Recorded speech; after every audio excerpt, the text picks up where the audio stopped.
Today I am starting this chapter along with NCERT.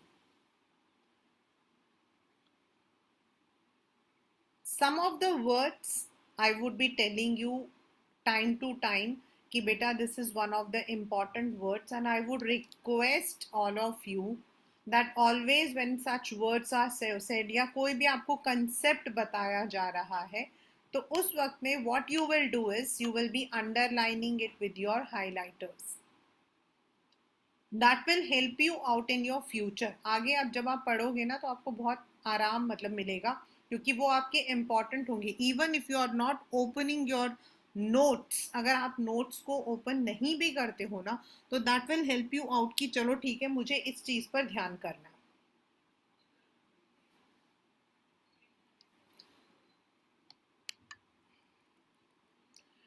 In the spring of 1945, ये आपका जो है this is only after, मतलब जब आपके वॉर खत्म हो गया था 1945 when the war second world war had ended, ये उसके बाद का बता रहे हैं. A little 11-year-old German boy called Helmut, ये एक बार पेपर में आया था in the schools, and not when I say when it has come in the paper मतलब वो maximum schools में cover होता है. Was lying in bed when he overheard his parents discussing something in serious tones. उसने क्या सुना? His father, a prominent physician, deliberated with his wife whether the time had come to kill the entire family or if he should commit suicide. मतलब जो बच्चा है उसने ये सुना कि उसके पेरेंट्स कह रहे थे कि या तो हम सब लोग जो है एक साथ मर जाए या फिर वो जो फादर है he should commit suicide. Now why this was said? This was because before the world war से पहले जर्मनी के अंदर हिटलर एंड नाजीज जो है दे हैड परफॉर्म, और you can say they had practised atrocities मतलब उन लोगों ने लोगों को बहुत तंग किया था, लोगों पर अत्याचार किया था, और अब उनको डर लग रहा था दैट दी जर्मनी जो है जो नाजीज होंगे मे बी अब वो हमारे साथ में जो है बदला लेंगे.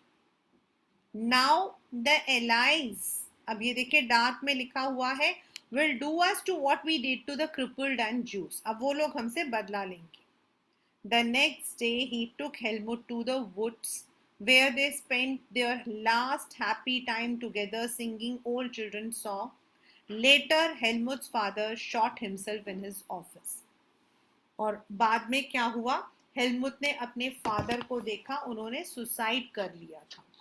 The reason, he was afraid that the Germans and जो Jews हैं अब वो उनसे बदला लेंगे, because he was one of the member you can say जो उस वक्त में हिटलर का जिन्होंने सपोर्ट किया था, राइट?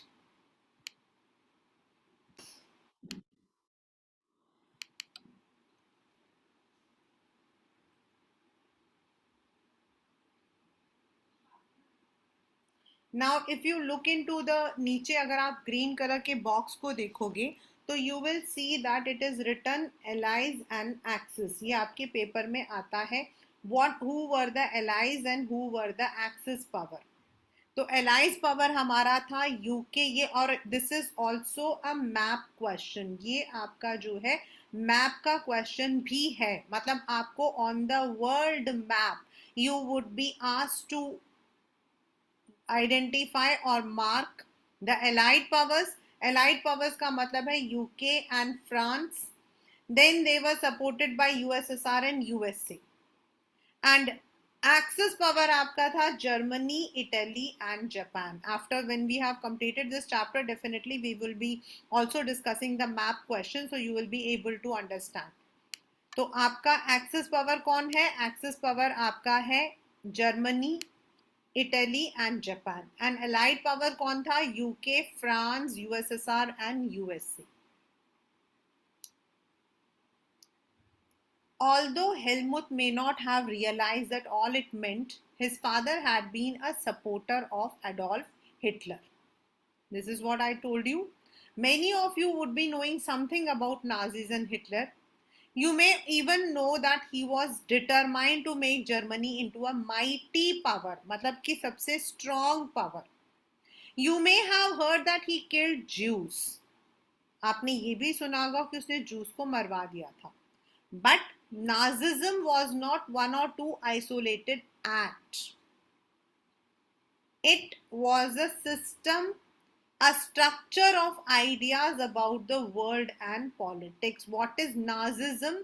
Nazism एक ऐसा सिस्टम है कि कैसे वर्ल्ड को चलाना चाहिए. So why? What happened actual में? Let us now come to that point.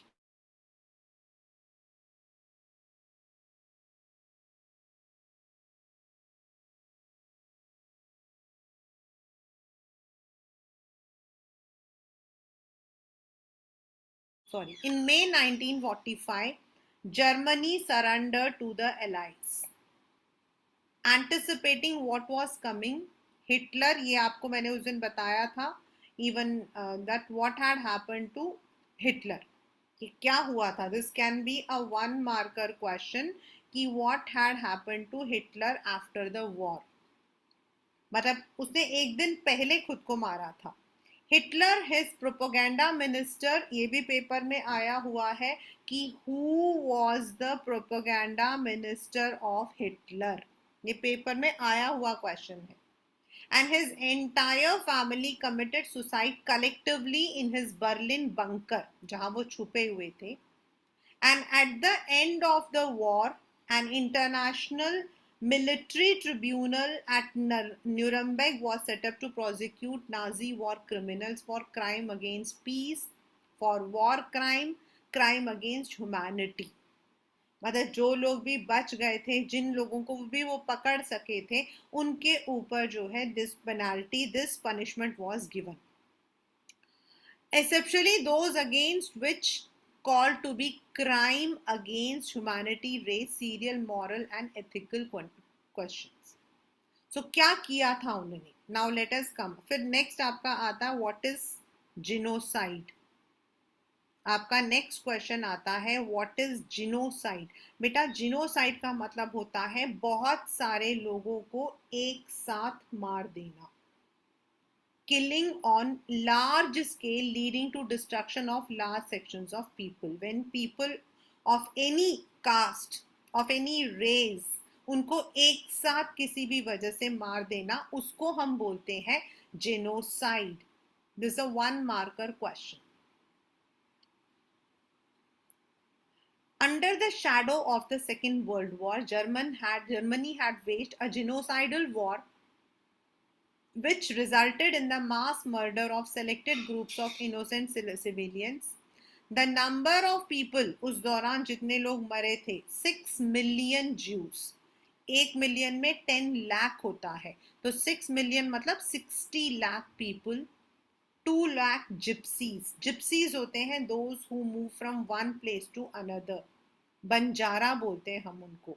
1 million Polish civilizations यानी कि 10 lakh. 70,000 Germans who were considered mentally and physically disabled, besides innumerable political opponents. इसके अलावा और भी लोग थे. इतने लोग मारे गए थे. Nazis devised an unprecedented means of killing people, that is by gassing them. मैंने आपको बताया था गैस चैम्बर्स बनाए जाते थे जिसमें पॉइजनस गैस छोड़ दिए जाते थे. That is by gassing them in various killing centers like Auschwitz. Auschwitz एक जगह का नाम है. The Nuremberg tribunal sentenced only 11 leading Nazis to death. Many others were imprisoned for life. The retribution did come, yet the punishment of Nazis was far short of the brutality and extent of their crime. जितना उन्होंने crime किया था ना, उसके against उन लोगों को जो पनिशमेंट मिला था ना, वो बहुत कम था. The Allies did not want to be harsh on defeated Germany as they had been after First World. Actually में क्यों नहीं किया था? क्योंकि वो लोग अब जो है उनके साथ में उस तरीके का बर्ताव नहीं करना चाहते थे जो उन्होंने जर्मनी के साथ फर्स्ट वर्ल्ड के बाद किया था. अब वो क्या किया था वो अब हम पढ़ेंगे. Everyone came to feel that rise of Nazi Germany could be partly traced back to the German experience at the end of First World. तो क्या हुआ था? That day I told you कि जब जर्मनी हार गया था तो it had to sign the harsh treaty, जिसमें उसके जितने भी एरियाज थे उसको फ्रांस ने कब्जा कर लिया था। उसमें उनके जितने भी आपके मेन कोल एरियाज थे या फिर आयरन फील्ड थे उनको उन्होंने कब्जा कर लिया था, उनके पॉपुलेशन को कब्जा कर लिया था। Germany, a powerful empire in the early years of 20th century, fought the First World War alongside of the Austrian Empire and against England, France and Russia. ये आपका फर्स्ट वर्ल्ड वॉर है बेटा, ये याद रखना आप लोग, क्योंकि ये मैप में दोनों आते हैं। All joined the war enthusiastically to gain from a quick victory. Little did they realize the war would stretch on, eventually draining Europe and all its resources. Germany made initially gains by occupying France and Belgium. However, the Allies, strengthened by the US entry, won. पहले तो German ने France और Belgium पे कब्जा कर लिया था, लेकिन जब यूएस ने एंट्री मारी तो डिफीट हो गया Germany and the central powers in 18। So this defeat, ये जो डिफीट था ना, इसकी वजह से ही लोगों में गुस्सा आया था। The defeat of imperial Germany, imperial मतलब कि अ पर्टिकुलर एरिया जहां पे the rich the powerful have more powers, not a form of government. जैसे डेमोक्रेसी होता है, डिक्टेटरशिप होता है, मिलिट्री होता है। इंपीरियल में क्या होता है? Imperialism, where you are having more power through wealth. And the abdication of the emperor, abdication मतलब एम्परर ने अपना थ्रोन छोड़ दिया। फिर कौन था जब उसने छोड़ दिया? तो so this was an opportunity to the parliamentary parties to recast German polity. जब वॉर हो रहा था ना, वर्ल्ड वॉर 1, उस वक्त में जर्मनी में डेमोक्रेसी नहीं था। After the world war 1 democracy was established. A national assembly met at the Weimar and established a democratic constitution with a federal structure. Now, what is the meaning of federal? जब आपकी जो country है इसको divide कर दिया जाता है into different states, एक गवर्नमेंट जो पूरे कंट्री को रूल करती है एंड अलग अलग गवर्नमेंट फॉर डिफरेंट स्टेट्स और डिफरेंट प्रोविंसेस, जैसे हमारे यहाँ पर है। We have the union government at the centre and the state governments for the states. Deputies were now elected to German parliament, और जर्मन पार्लियामेंट का नाम क्या था? What is the name of German parliament? Reichstag. ये paper का 1 mark का question. What was the name of German parliament? On the basis of equality and universal vote cast by all the adults including women. But अब आपके paper में मैंने बताया 3 marker question, that what were the defects of Weimar Republic.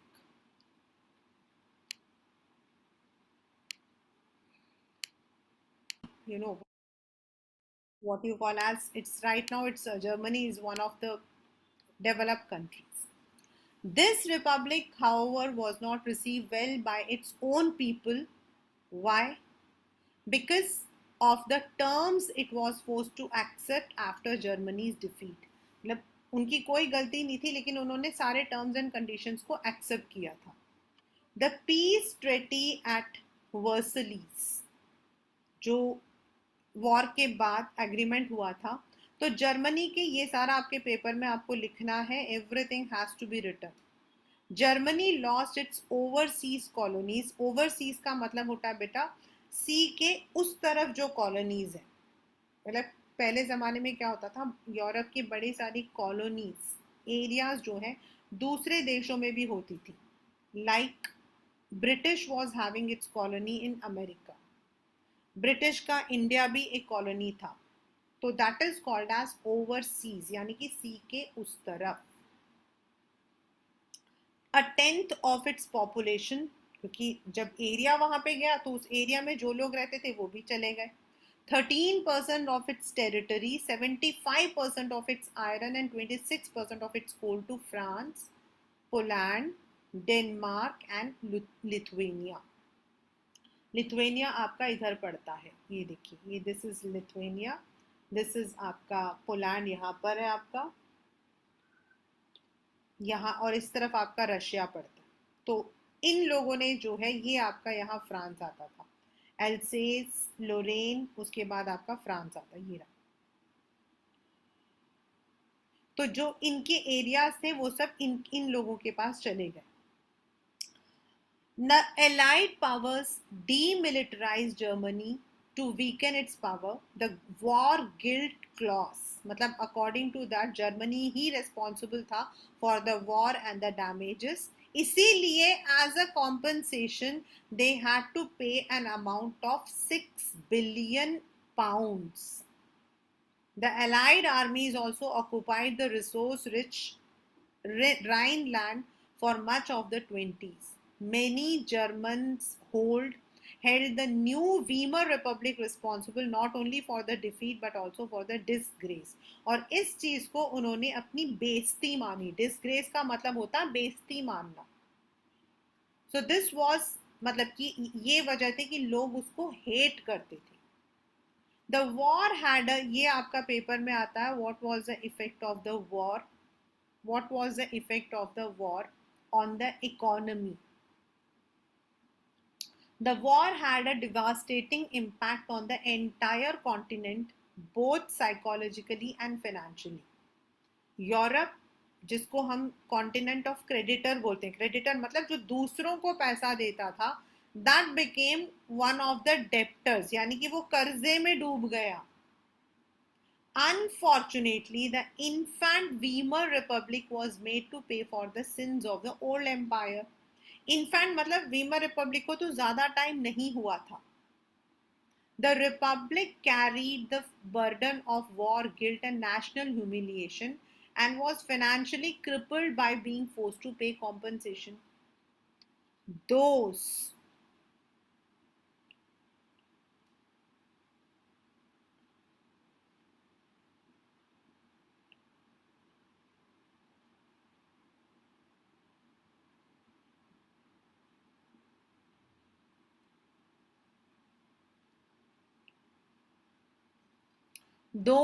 who supported the Weimar Republic, mainly the socialists, Catholics, Democrats, became easy target of the conservative nationals and they were called as November criminals. आपके 1 marker question है, who are November criminals? November criminals मतलब किसको बोला जाता था?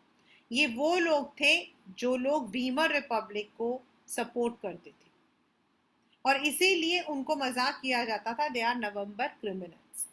This mindset had major impact on the political developments of early 1930. The First World War left a deep imprint on Europe society. Soldiers, ये था आपका glorification of soldiers. Soldiers were placed above civilians, अपने आप को बचाने के लिए.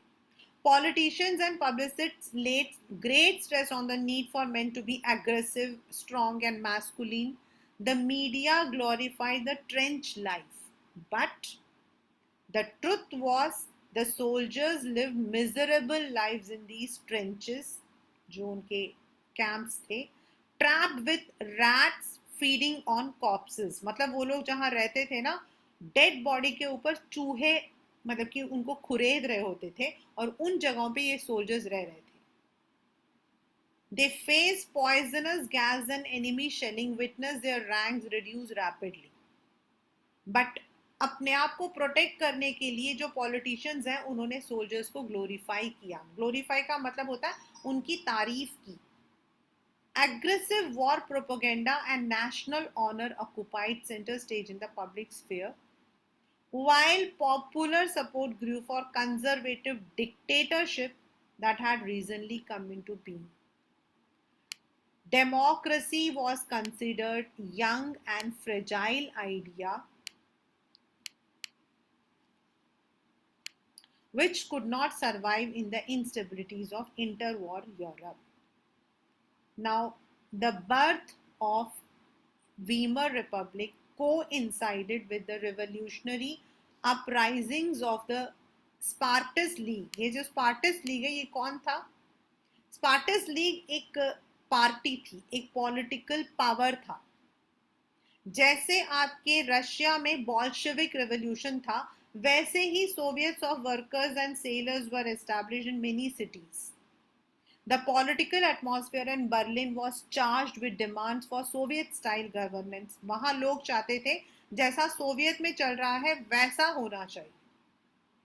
Those who opposed, such as socialists, Democrats and Catholics, met in Weimar to give shape to democratic republic.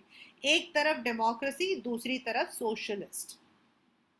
The Weimar Republic crushed the uprising with the help of a war veteran organization called Free Corps.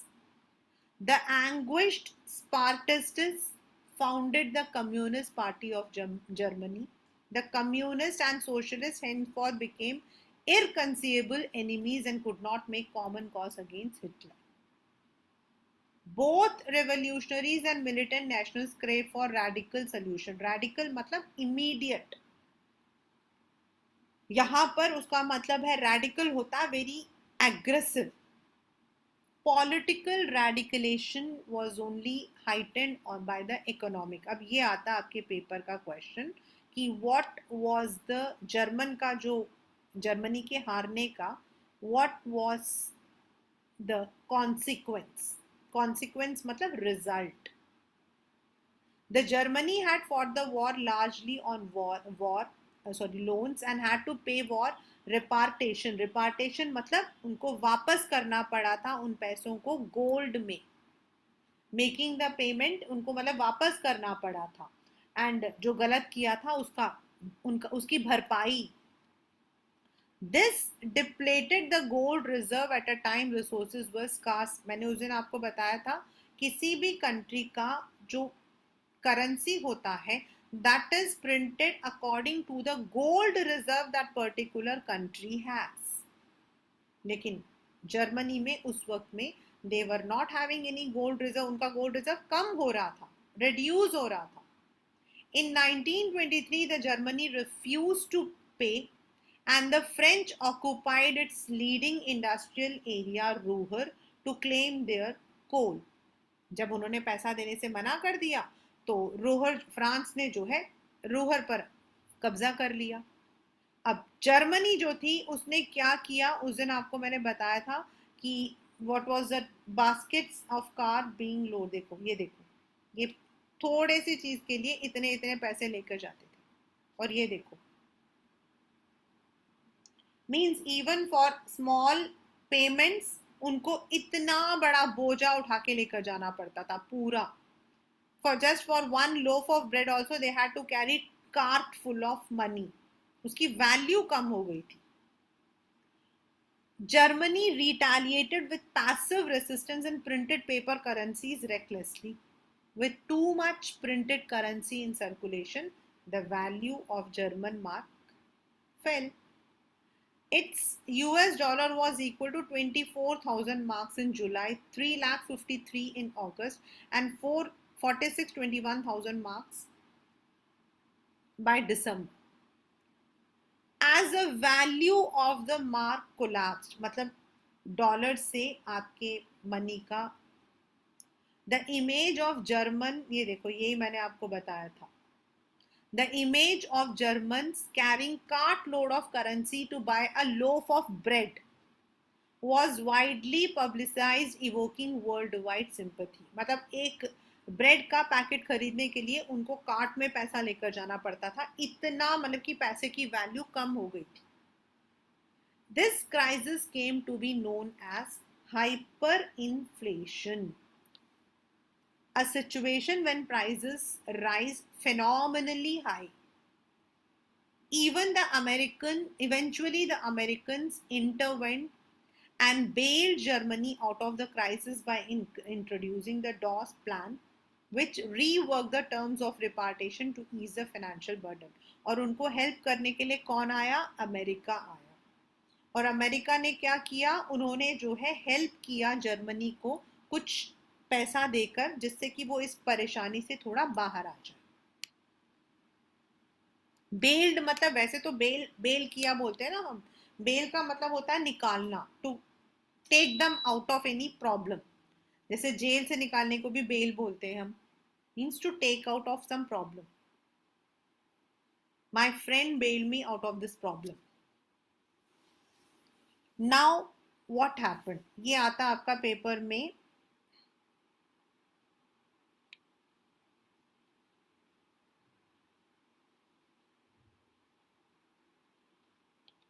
effect of war on economy, yet this was built on sand. This was built on sand का मतलब होता है ये सब थोड़े time के लिए था। German investment industrial recovery were totally dependent on short term loans, basically from US. This support was withdrawn, अब US ने भी support withdraw कर लिया, कब? When the Wall Street Exchange crashed. Now, as I told you that day, what is Wall Street Exchange? Wall Street Exchange is the stock exchange of US. Fearing a fall in prices, people made frantic मतलब जल्दी जल्दी, efforts to sell their shares. On one single day, 13 million shares were sold. This was called as a great economic depression paper में। और ये पता है, ये वाला जो क्वेश्चन है ना, this is a very common question for all the history chapters, 9th में 10th में दोनों में। क्योंकि जब डिप्रेशन होता है, नॉर्मली डिप्रेशन का मतलब होता है इकोनॉमी का कम होना। तो जो रोजमर्रा की जो हमारी चीजें होती हैं डे टू डे, उनके प्राइसेस हाई हो जाते हैं। एग्रीकल्चर के जो प्राइसेस होते हैं उनमें परेशानी होती है, अनएम्प्लॉयमेंट ज़्यादा हो जाता है। तो that is always, over the next 3 years the national income of US fail by half, मतलब उनकी जो इनकम थी वो कम हो गई। फैक्ट्रीज वर शट डाउन, फैक्ट्रीज वर शट डाउन, फैक्ट्रीज बंद हो गई। एक्सपोर्ट्स, अब एक्सपोर्ट्स क्या होता है, अपनी चीजों को दूसरे देशों में अब कैसे बेचोगे। Farmers were badly hit, speculators withdrew their money from the market, जो लोग पैसा लगाते हैं मार्केट में, शेयर मार्केट में, and this is called as recession. And this was, और जब यूएस में रिसेशन होता ना बेटा, तो उसका असर पूरे वर्ल्ड में होता है। वाई होती है, there is slight inflation in America, उसका क्योंकि हम लोग डॉलर से हर एक करेंसी को जो है कंपेयर करते हैं। Like we say 1 rupee is equal to $74, sorry $1 is equal to 74 rupees, $1 is equal to इतना। तो जो डॉलर की वैल्यू है, that is US currency, that is the main uniform platform. Then US जो है, it is more powerful also in terms of finance, in terms of weapons. और इसीलिए अगर यूएस के इकोनॉमी में इतने से भी प्रॉब्लम आती है ना, तो उसका, और मेजर कंपनीज आपकी यूएस की हैं जो अलग अलग कंट्रीज में रन कर रही है। अभी भी इंडिया के अंदर भी बहुत सारे कंपनीज में प्रॉब्लम आ रही है, जस्ट बिकॉज यूएस में इस वक्त में थोड़ा रिसेशन चल रहा है। Many of the companies there are facing the recession after the COVID. The German economy was the worst hit by the economic crisis. The industrial production was reduced to 40%. Workers lost their jobs, और जो job में होते थे उनकी salary कम कर दी गई। The number of unemployed touched an unprecedented 6 million. 60 lakh लोग जो है वो विदाउट जॉब थे। और उस जमाने में वो पता है क्या करते थे, अपने हाथ में ना प्ले कार्ड्स रखते थे और जगह जगह पे लिखते थे willing to do any work, मतलब कि कोई भी काम करवा दो। और पता है कहाँ पे, रोड के बाहर, जहाँ पे आपके सड़क में, जहाँ बहुत सारे मतलब कि ट्रक्स वगैरह जाते हैं, वहां पर खड़े हो जाते थे।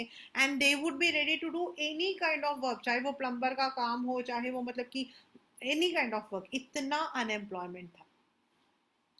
The unemployed on the streets, on the streets of Germany, you could see men with placards around their necks saying willing to do any work.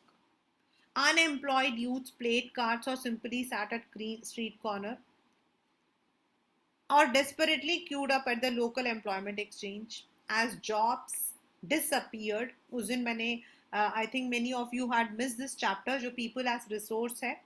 जब जॉब्स नहीं थे तो ये यूथ क्या करते थे? दे would B engaged in the criminal activities. छीना झपटी यही काम होता था. मतलब this all became common in Germany. चोरी चकारी छीना झपटी. दिस इज बिकॉज उनके पास तो अपना पैसा था नहीं, तो क्या करें? The economic crisis created deep anxiety and fear in people. The middle class, especially the salaried people, the pensioners, बेचारे कहाँ जाते हैं? उनका तो सेविंग्स भी खत्म. क्योंकि अगर मेरे बैंक में 100 रुपए है और आज मेरे 100 रुपए की वैल्यू ही नहीं है, तो दैट मीन्स मैं 100 रुपए में क्या खरीद सकती हूँ? कुछ भी नहीं. Small businesses got ruined. छोटे छोटे बिजनेस सब बंद हो गए. These sections of society were filled with the fear of, ये पेपर में आता है 1 marker.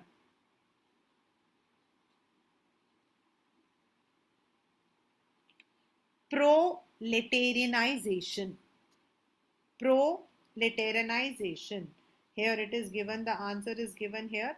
To become impoverished to the level of working class. मतलब जो rich थे वो लोग और कम होते जा रहे थे, जो कम थे वो बिल्कुल पुअर पे आते जा रहे थे.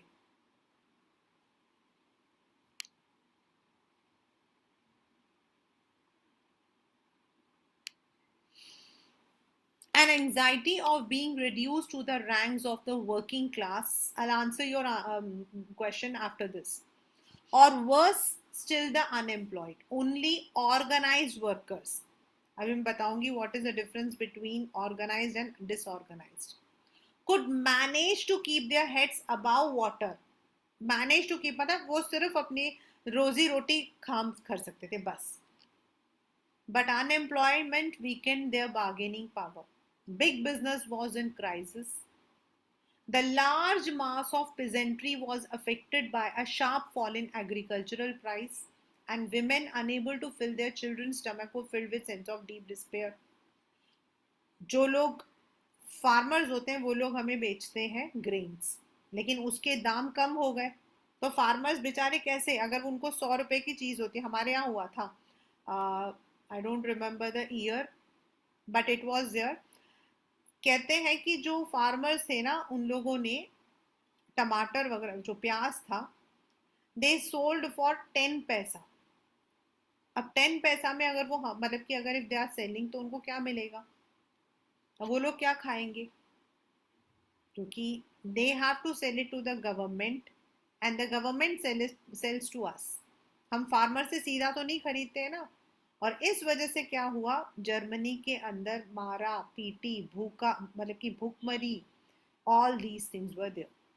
मतलब दिस यहां तक हमारा जो क्वेश्चन है वो है the impact of world war on the world as well as on Germany. World पर क्या था? वर्ल्ड रिसेशन था. और जर्मनी में क्या था? जर्मनी में रिसेशन भी था, अनएम्प्लॉयमेंट भी था, क्राइम क्रिमिनल एक्टिविटीज भी थे, स्टारवेशन भी था, and the savings of the people had come down. यानी कि they looked into the worst period of their. अब ये वाला जो पेपर में ये पूरा का पूरा ऐसे का ऐसा ही आता है. दिस वन सॉरी, ये क्वेश्चन के अंदर ऐसा ही आता है. This is the question. Weimar Republic was fragile. Why? Yeah, the Weimar Constitution had some inherent defects. Explain. ये ऐसे का ऐसा ही आता है. तो आपको क्या करना है उसमें? ये वाला जो है, दिस इज द आंसर. उस दिन आपको मैंने बताया था वीमर रिपब्लिक क्यों फ्रेजाइल था. First one was proportional representation. हमारे इंडिया के अंदर क्या है? the majority party, the party which gets the majority vote is supposed to rule the government. But in these countries they have majority नहीं होता, उनका proportional होता है. मतलब मान लो कि इतना एरिया है and there are 10 states. 3 states में ए पार्टी आई है तो उनको पार्लियामेंट में उतने सीट्स मिल जाते, और उसकी वजह से क्या होता है कि एक सिंगल पार्टी जो है वो कभी भी it doesn't come into the power. जैसे हमारे यहाँ पहले कांग्रेस थी, अभी बीजेपी है, ऐसा नहीं होता था। Leading to rule by coalition.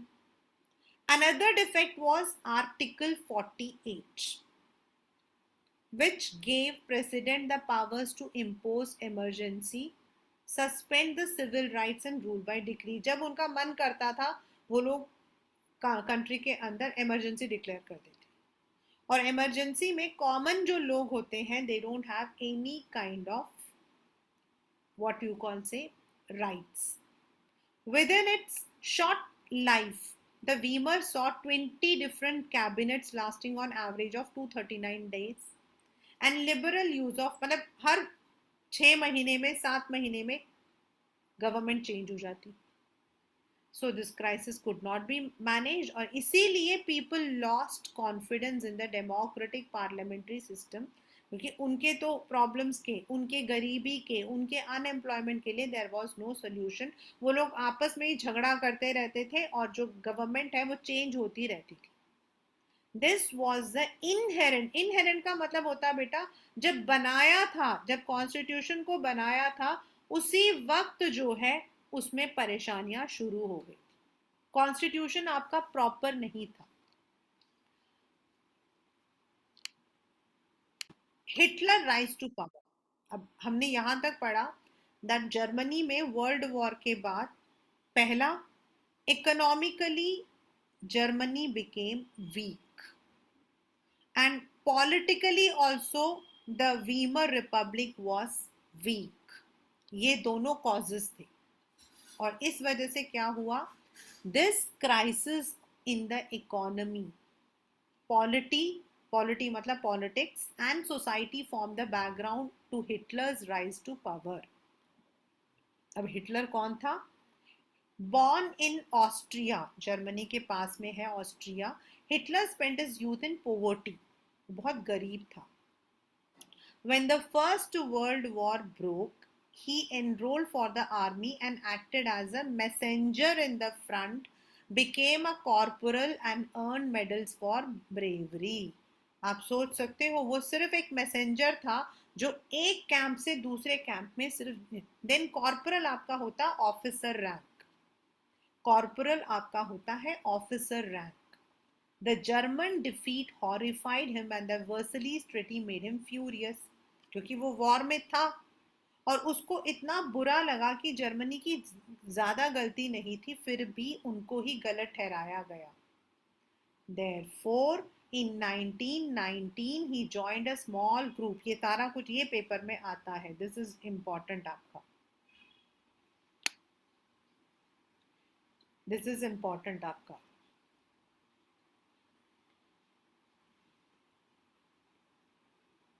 Very important, for not only important, he joined a small group called the German Workers Party, और उसने बाद में वो उसी पार्टी का लीडर बन गया और उसने उस पार्टी का नाम रखा national socialist German workers party, और यही नेशनल सोशलिस्ट जर्मन पार्टी का बाद में नाम बना था नाजी पार्टी, जिन्होंने जर्मन पर अत्याचार किया। In 1923, Hitler planned to seize control of Bavaria and march to Berlin and capture power। मतलब उसने सोचा कि मैं Berlin is a place in Germany, अभी तो जर्मनी का capital is Frankfurt. He failed and was arrested, tried for treason। treason का मतलब होता है धोखाधड़ी, treason का मतलब होता है धोखाधड़ी, and later released। उसने जो है जाकर पावर को सीज करने की कोशिश की, बट उस वक्त में वो इतना पावरफुल नहीं था तो वो पकड़ा गया। The Nazis could not effectively mobilize popular support till 1930। मतलब उन दिनों में उसका इतना पावर नहीं था। जब ग्रेट डिप्रेशन हुआ, जब इकोनॉमिक डिप्रेशन हुआ, दैट नाजिज्म बिकेम अ मास, क्योंकि एक तरफ लोग पैसों मतलब कि उससे महंगाई से परेशान थे। As we have seen in after 1929, banks collapsed, businesses shut down. Businesses shut down. Workers lost their jobs and middle class were threatened with destitution. Destitution मतलब बेघर हो जाएंगे. In such a situation, the Nazi propaganda stirred hope for the better future. ये वो period था जब एक तरफ लोग मारा मारी कर रहे थे, लोगों को ऐसा लग रहा था कि लोग बेघर हो जाएंगे, एम्प्लॉयमेंट नहीं था, लोगों के पास पैसा नहीं था. तब नाजीज ने ये बोला कि हम आपको बेटर फ्यूचर देंगे. In 1928, the Nazi party got no more than 2.6% vote in the German parliament, but 1932 में जब मतलब कि इलेक्शन हुआ तो they became the largest party with 37% vote. That was the reason. अब मैंने आपको उस दिन बताया था और मैंने अपने नोट्स में भी लिखा है, the power of oration. Oration मतलब स्पीच, बड़ा ही मतलब कि ताकतवर था. एज आई टोल्ड यू, इससे पहले मैंने जो सबसे ताकतवर स्पीच पढ़ी है वो है एंटनी की, जूलियस सीजर में. Hitler was a powerful speaker. His passion and his words moved people. He promised to build a strong nation, undo the injustice of Versailles Treaty, and restore the dignity of German people. क्योंकि लोगों को यही लगा था कि जो Weimar Republic है उसने वॉर गिल्ट को साइन करके जर्मनी की बेइज्जती की है, और उसने कहा मैं इस बेइज्जती का बदला लूंगा. He promised employment and secure future for the youth. He promised to weed out मतलब take out all foreign influences and resist all foreign conspiracies against Germany. Weeds क्या होते हैं बेटा? आपके unwanted plants. Weeds होते हैं unwanted plants. So weed out मतलब जितने भी unwanted हमारे मतलब कि जर्मनी के ऊपर इन्फ्लुएंस है वो सब कुछ वो हटा देगा. उसने एक नए तरीके का पॉलिटिक्स किया. उसको पता था लोग रिचुअल्स में बड़ा विश्वास रखते हैं. जैसे हमारे यहाँ होता है ना, हम लोग अंधविश्वास रखते हैं. काला मतलब कि काली बिल्ली क्रॉस कर गई तो ये मत करो. Nazis held massive rallies, public meetings to demonstrate support for Hitler, instill a sense of unity. The red banners with swastika, मैंने आपको बताया था हम लोग ऐसा बनाते हैं स्वस्तिका, वो उल्टा बनाते थे. The Nazi salute, ritualized sound of applause. Military में होता है, आप ताली बजाते हो ना, हम लोग नॉर्मली ताली ऐसे बजाते हैं ना ऐसे, लेकिन उसमें जो आपके एनसीसी कैंप्स होते हैं ना उनमें आपका होता है ऐसे करके स्पेशल ताली होती है. तो उस तरीके से उसने अलग अलग जो है पॉलिटिकली डिवाइस किया था. जब स्पीच हो जाए तो आपको ऐसे ताली बजाना चाहिए. Nazi propaganda skillfully projected Hitler as Masiha. Masiha मतलब भगवान. As savior, as someone who had arrived to deliver people from their distress. भगवान ने उसे नीचे उतारा है. It is an image that captured the imagination of a people whose sense of dignity and pride had been shattered, who were living in a time of acute economic and political crisis. मैंने आपको ऊपर बताया कि दो चीजें थी, एक economically Germany week थी, दूसरा पॉलिटिकली वीक थी. तो लोगों को जब बताया गया कि भाई ये सिर्फ आपका जो है हिटलर ही आपकी सारी परेशानियों को हल करेगा. आज आप अगर हिटलर को वोट दोगे तो कल आपकी जिंदगी अच्छी होगी, आपको जो है जॉब्स मिलेंगे. एंड जब हिटलर अपने मतलब की स्पीच को खत्म करता तो एक स्पेशल तरीके से ताली बजाना. और ये सब चीजों से लोग इतने अट्रैक्ट हुए, उनको ऐसा लगा कि only Hitler can take them out of their problem. And that was why that Hitler became popular.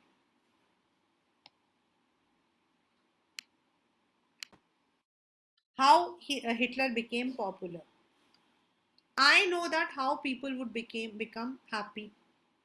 मुझे पता है कि मेरा कौन सा वर्ड जो है क्योंकि उस वक्त में जर्मनी में जो लोगों का साइकोलॉजी था ना, दैट वाज वेरी वीक, क्योंकि उनके दिमाग में ये बात थी कि जो वीमर रिपब्लिक है, it is actually the reason for Germany defeat.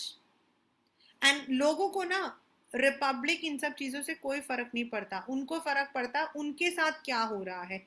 उनकी इनकम कम हो रही थी, उनको अनएम्प्लॉयमेंट देखना पड़ रहा था, उनको प्रॉब्लम्स आ रही थी, सो दे वर ओनली अफेक्टेड बाय दोस। और हिटलर ने उसी कमजोरी का फायदा उठाया। उसने क्या किया, he use his word power. Word power का मतलब होता है अपने शब्दों की ताकत। उसे पता है कि the people are more influenced with what we call as rituals. जैसे हमारे यहाँ हम टेम्पल्स की, हम लोग इन सब चीज़ों की पूजा करते हैं। जैसे हम कहते हैं सैटरडे को जो है बंदर को हमें वो नहीं मारना चाहिए, because they are the incarnation of Lord Hanuman. तो उसको पता था कि लोग किस बात को मतलब कि एक्सेप्ट करेंगे, तो उसने उसी चीज को जो है अपना मुद्दा बनाया। वो जगह जगह स्वस्तिका यूज करता, जगह जगह पर वो ये कहता, मतलब उसके जो सपोर्टर्स थे वो कहते थे कि only Hitler is going to help you out of your problems. उसने प्रॉमिस किया कि if he is made the chancellor, अगर उसको चांसलर बना दिया जाए, तो जर्मनी की जो डिफीट हुई थी, जर्मनी की जो बेइज्जती हुई थी, he would take the revenge. He would create a new Germany जिसमें लोगों को जो है everyone will be given the respect. He will make a new Germany जहां पर लोगों को जो है एम्प्लॉयमेंट भी मिलेगी। एंड दिस वर्ड पावर जो है वो लोगों को जो है that attracted, and that is why people supported Hitler. So this is how he came into power. जो वोट हुआ तो उसमें 37% उसकी पार्टी को वोटिंग मिली, and this is how Hitler's rule came in Germany. We will be continuing how he actually, ये तो सिर्फ उसने वर्ड से बोला था, बट एक्चुअली उसने क्या किया, किस तरीके से लोगों के सारे जो सपने थे उसको शैटर कर दिया, this we will be reading in our next session.